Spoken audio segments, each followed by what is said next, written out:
আমাদের টেলগুলো তো খুব একটা স্ট্রং না, যাদেরকে আমি প্রতি ওভারে 4-5 বল খেলার সুযোগ করে দেবো। তো আমার টার্গেট ছিল যে কীভাবে টিমটা একটা 200 রান পর্যন্ত নিয়ে যাওয়া যায়। অবভিয়াসলি টার্গেটটা আমাকেই ফিল আপ করতে হবে, বাট আনফর্চুনেটলি যে লাস্ট 2 ইনিংসটাই আমি বাউন্সারে আউট হয়ে গেছি এবং আজকেও আপনি যদি দেখেন পেস বোলিংয়ের মোস্ট অফ দ্য রানই আমার ব্যাকআপ লেন্থের বলে এসেছে, তো তারাও সাকসেস, আমিও সাকসেস। তো চিন্তা ছিল যদি আমরা মারতে যাই, যদি আরও 30টা রান করে অল আউটও হয়ে যাই, অ্যাটলিস্ট ডিফিকাল্ট কন্ডিশনে আমাদের বলাররা বোলিং করতে পারে। একজনকে দিয়েছিলাম, সে ফার্স্ট বলে আউট হয়ে গেছে। দেখেন আমার রোলটা একটু ডিফারেন্ট। আমি যখন টেস্ট ক্রিকেটে খেলি সামটাইমস ব্যাটিং করা লাগে মুশফিকুর রহিমের সাথে, মুশফিক ভাইয়ের সাথে, মিরাজের সাথে। যখন ব্যাটসম্যান থাকে মাইন্ড সেট আপটা টোটালি আলাদা থাকে, কারণ আপনি জানেন সিঙ্গেল হয়ে গেলে সিঙ্গেল হয়ে যাবে। বাট আমাদের টেলগুলো তো খুব একটা স্ট্রং না, যাদেরকে আমি প্রতি ওভারে 4-5 বল খেলার সুযোগ করে দেবো। অবভিয়াসলি আমাদের টেল যদি আরও ভালো ব্যাটিং করে ভবিষ্যতে, তাহলে এই অপরচুনিটিগুলো থাকবে যে আমি ফার্স্ট বলে 1 নিয়ে নিলেও তারা খেলতে পারবে। ডিফিকাল্ট, বাট সবচেয়ে বড় জিনিস যে এই পার্টিকুলার ইনিংসটাতে সেঞ্চুরির থেকে বড় জিনিস যে আমাদের টেলে যারাই ব্যাটিং করছে, তাইজুল ভাই, তাসকিন, শরীফুল, এই 3জন ব্যাটসম্যানই অনেকগুলো বল খেলেছে, যেটা একটা বিগ টোটাল। দেখেন স্বাভাবিক তারা তো রান করবে না, রান তো আমাকেই করতে হবে, যে ব্যাটসম্যান হিসাবে রান করার দায়িত্বটাও আমার। বাট ওরা যখন উইকেটে থাকে লাইফটা ইজি হয়ে যায় আমার জন্য অনেকটাই। দেখেন রানের প্রেশার সবারই থাকে, আপনি যখন ফিল্ড ওয়াইড করবেন আপনার মোর অফ দ্য ডিসমিসাল চলে যাবে। But at the same time scoring অপরচুনিটিগুলো যদি দেখেন, আমার কিন্তু পেস বলে 6 মেরে রান করতে হয়েছে। সো আমার কাছে মনে হয় না খুব একটা ইজি ছিল, আউটফিল্ড অনেক স্লো।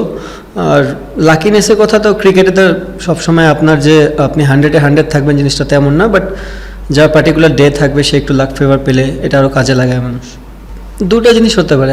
আমার কাছে মনে হয় যে শ্রীলঙ্কার সাথে যে ইনিংসটা ছিল ওটা টোটালি ডিফারেন্ট, কারণ মুশফিক ভাইয়ের সাথে পার্টনারশিপ ছিল। অ্যাজ এ ব্যাটসম্যান যখন আপনি পার্টনার একটা ব্যাটসম্যান থাকবে, তো মাইন্ড সেট আপটা ক্লিয়ার থাকে। রাহুল পেন্ডিতেও সেম ছিল, যে মিরাজ একটা ব্যাটসম্যান অনেকক্ষণ ইনিংস অলমোস্ট আমার 80 রানের মতন ছিল, তো 20 রান আমাকে কষ্ট করতে হয়েছে। মানে আজকেরটা টোটালি ডিফারেন্ট। আমি মনে হয় যখন 2 বা 3 রানে তখনই তাইজুল ভাই স্ট্রাইকে আসে সেঞ্চুরি। এটা মানুষ বলে করে করতে পারে না, আর আমি এটা নিয়ে খুব একটা চিন্তিতও না যে সেঞ্চুরি করা লাগবে। আমার টার্গেট ছিল যে রানটা কীভাবে বোর্ডে আসে, কারণ যে সময়টা তাইজুল ভাই আসছে আমাদের বোর্ডে রান মাত্র 110 কি সামথিং এরকম, হ্যাঁ 16। তো আমার টার্গেট ছিল যে কীভাবে টিমটা একটা 200 রান পর্যন্ত নিয়ে যাওয়া যায়। অবভিয়াসলি টার্গেটটা আমাকেই ফিল আপ করতে হবে, আমার টেল তো রান করবে না, রান আমাকেই করতে হবে। তো আমি একটা ইনফরমেশন পাঠিয়েছিলাম যে আমরা কি অ্যাটাকিংয়ে যাবো কি না, জাস্ট তো উপর থেকে বলেছে রানের জন্য, খেলার জন্য। তো আমি চেষ্টা করেছি রান করার। না না না, আমি বললাম তো আমার রোলটাই ডিফারেন্ট। দেখবেন কোনো দিন টপ অর্ডাররা উপর থেকে রান করতেছে, আমি ব্যাটিং করতেছি 60-70 ওভারের সময় নামলাম, উইকেটে বল ঘোরা শুরু হলো। তো আমার ক্রিকেটটাই এমন যে আমাকে পার্টিকুলার যে সময়টা আসবে সেই সময়টা এনজয় করে খেলার, এটাও একটা চ্যালেঞ্জ, বাট এখানেও এনজয় করার অনেক কিছু ছিল।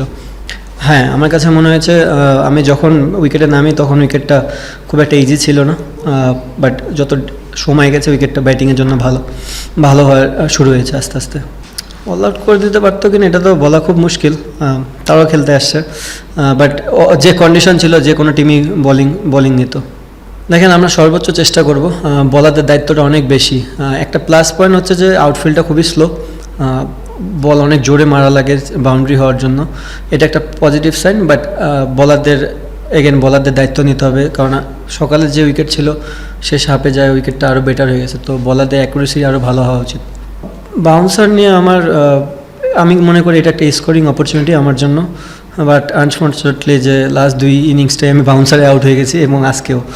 আমার কাছে মনে হয় তারা ওই ব্যাক অফ দ্য মাইন্ডে ওই জিনিসটা ছিল, যেহেতু পরপর 2টা ইনিংসে আমি বাউন্সারে আউট হয়েছি, তো বাউন্সার তাদের কাছে মনে হচ্ছে একটা বেস্ট অপশন।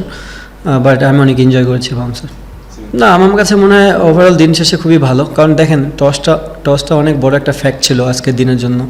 উইকেটটা খুব একটা ইজি ছিল না, তারাও যে উইকেট নিয়েছে তারা কিন্তু উইকেট ভালো বল করেই নিয়েছে, আমাদের ব্যাটসম্যানরা কেউই গিভ করে দেয়নি। সো জিনিসটা হচ্ছে যে উইকেট আরও বেটার হয়েছে, আমাদের চ্যালেঞ্জটাও আরও বেটার। চেষ্টা করতে হবে যে তাদের কীভাবে রান ছাড়া বোলিং করে 1-2টায় মাঝখানে উইকেট বের করা যায়, কারণ খুব একটা হেল্প এখন নাই এই উইকেটে। বাট আপনি যদি স্টিল ভালো জায়গায় বল করে যান অনেক লম্বা সময়ের জন্য, হয়তোবা তারা ভুল করবে এবং ভুল করলে ওইটা আমাদের কাজে আসবে।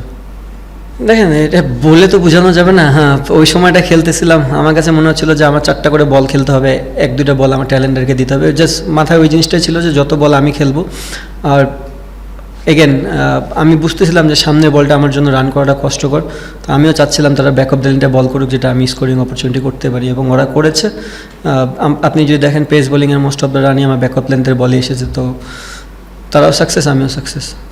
না না, দেখেন আমি যখন নেমেছি তখন উইকেটটা একটু ডিফিকাল্টি ছিল, তো আমি জানি না যে খেলাটা এতখানি দূরে যাবে, বাট ইনিশিয়ালি যখন যাই তখন আমার কাছে মনে হচ্ছিলো যে আমাদের টেল এন্ডের অবস্থা খুব একটা ভালো না, কারণ আমারও অলমোস্ট 1 থেকে 2 রান।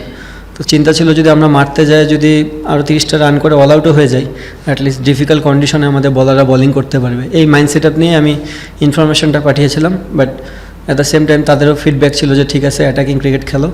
আর অ্যাটাকিং ক্রিকেট খেলার পরে আমার কাছে মনে হয়েছে যে না, আমি ওয়েল সেট হয়ে গেছি উইকেটে। আর ব্যাক অফ দ্য মাইন্ড এটাও ছিল যে যদি বৃষ্টি চলে আসে কোনো কারণে, যদি 10টা ওভারও খেলতে পারি, এটা হয়তো বা হেল্প করবে ডে 5-এ যায়। তো ওই ক্যালকুলেশনটা পরে আস্তে আস্তে চেঞ্জ হয়ে গেছে।